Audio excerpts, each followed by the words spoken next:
Lòng đã nấu xong nha. Múc một tô ra.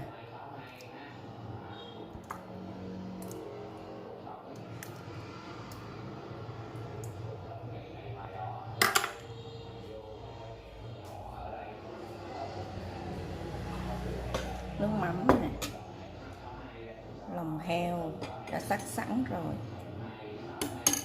rau thơm, cho miếng rau vào đây, gắp miếng rau vào đây, gắp miếng thịt vào đây,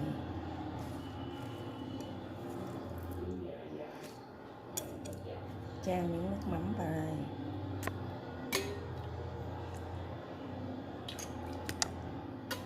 rồi mình bỏ vào cháo mình ăn thôi. Đây,